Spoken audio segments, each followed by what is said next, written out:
आज सकाळी आपण आता गॅजेट टॉक करतोय अंकित वेंगुर्लेकर सोबत. प्रियांका आहे तिथे.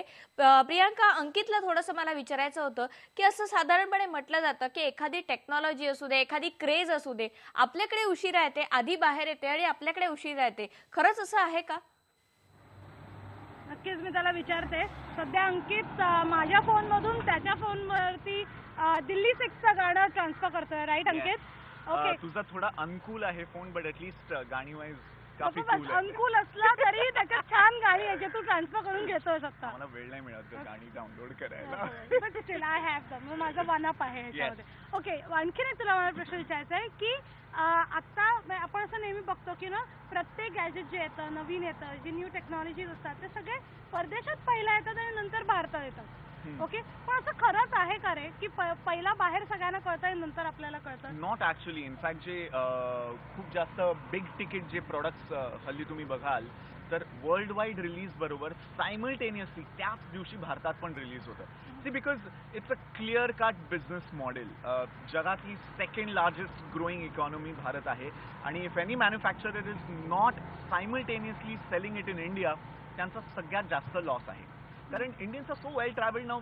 इकडे जर नसलं कोण सिंगापूरला जाऊन, दुबईला जाऊन, लंडन, UK, न्यूयॉर्क कुठूनही जाऊन. तसं झालं ना हॉलिवूडच्या फिल्म सारखं. पूर्वी कसं व्हायचं की उशिरा यायच्या, तसं आता कसं आता ते हॅव वर्ल्ड वाईड प्रीमियर्स आणि रिलीजेस असतात. Absolutely it's quite similar to that. Quite similar. का इकडे जो कस्टमर आहे तो तेवढाच इन्फॉर्म्ड आहे, तेवढाच क्लूड इन आहे, तेवढाच डिसर्निंग आहे आणि नॉलेजेबल आहे. तर जर ॲपल आयफोन तिकडे ॲपल आयफोन जो पिछला इंडियामध्ये बिलकुल व्यवस्थित चालला नाही, त्याचं एक मेजर कारण हे पण आहे की व्हॉट वॉज ॲपल थिंकिंग.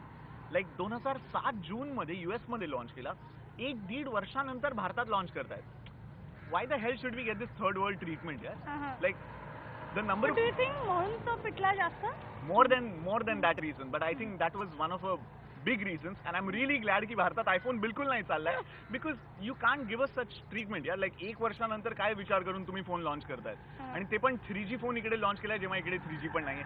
अशा रेटवर लॉन्च केला ॲपल आयफोन 30 आणि 35 हजार रुपये. लाईक सिरियसली काय विचार? अंकितला कूल डाऊन करूया. रिलॅक्स.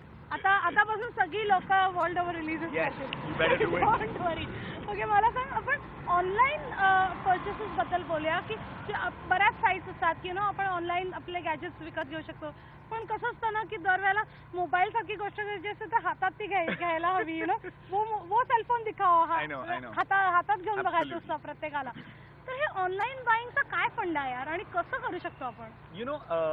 फ्रँकली मी सांगू तर मला ऑनलाईन परचेसेस करणं स्वतःला खूप जास्त आवडतं and it's much more convenient because typically busy लाईफस्टाईल्समध्ये जास्त वेळ मिळत नाही दुकानात जाऊन गोष्टी बघायला.